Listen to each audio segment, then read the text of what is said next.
qui travaille et qui édite et qui... Ça a commencé en 78. Donc, plage, c'est sous les pavés, bien sûr, la plage. Et le premier numéro est paru en mai 1978.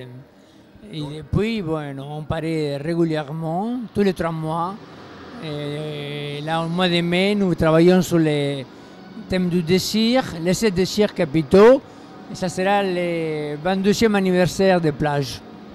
Donc il faut rappeler donc, que Plage est donc une édition un petit peu particulière qui est tirée à 1000 exemplaires. Chaque exemplaire est unique et original, avec des artistes quand même très connus. Quels sont les artistes les plus connus qui ont participé? Bon, il y a des gens comme Boyce, comme Bostel, bon, pour les personnalités qui ne sont pas françaises. Mais bon, il y a des gens comme Ben, qui est un fidèle des plages toujours, ou des gens comme le groupe Cobra, comme Corneille ou Bram Bogart, qui ont participé à la revue, ou les PN de Bauhaus.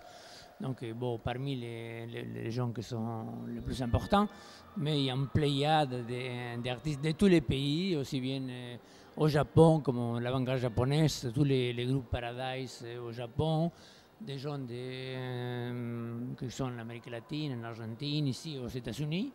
Et nous avons des participants à San Francisco, à New York, aussi même à Chicago. Et bon, naturellement, tous les pays européens. Hein, voilà. Donc en fait, il faut quand même resituer un petit peu Plage, qui est en fait peut-être la seule revue à laquelle on peut s'abonner et dans laquelle on trouve réellement des œuvres originales de chaque artiste. En fait. C'est ça, oui, parce que Plage bon, est une revue, parce qu'il faut un format juridique, mais c'est quelque chose qui est bon pour correspondre à quelque chose qu'on peut, disons, inscrire dans un contexte de la presse, mais est une revue, mais quelque chose qui n'a pas été vu déjà avant. Donc, bon, en effet, les termes de revue, disons, est un peu dépassé pour la question de l'œuvre. C'est une œuvre qui paraît sur fond de revue, quoi. Parce qu'en effet, chaque exemplaire, les artistes nous donnent sur un thème un travail au format. Donc pour chaque numéro, pour chaque édition, c'est ça, oui. Un thème qu'on retrouve, dans lequel tu participes à chaque fois. Oui, des fois, je mets la main. Tu donnes beaucoup de toi-même. Oui, c'est sûr, parce qu'il faut, bon, à part la partie du travail en soi, disons, l'intervention, là, sur le désir, par exemple, bon, ou pour la question de la nature morte, pour les thèmes de l'amour, de la révolution, tout ce qui tourne autour des phénomènes de société, l'exclusion, tout ce qui est les problèmes de la ville. Bon, ce sont à la fois des revues qui ont une création du point de vue artistique, mais toujours une grande sensibilité quand même au départ. C'est ça, oui. Et après très impliqué dans les questions sociales, dans une pensée qui est aussi bien, qui va vers l'esthétique, mais qui s'implique aussi dans le quotidien. Voilà.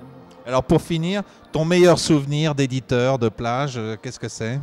Bon, j'en ai un pléiade. Hein, mais ton meilleur souvenir? Des éditeurs, c'est une fois, la revue est déposée, par exemple, au Musée d'Art Moderne à Pompidou, au centre Pompidou, à Paris.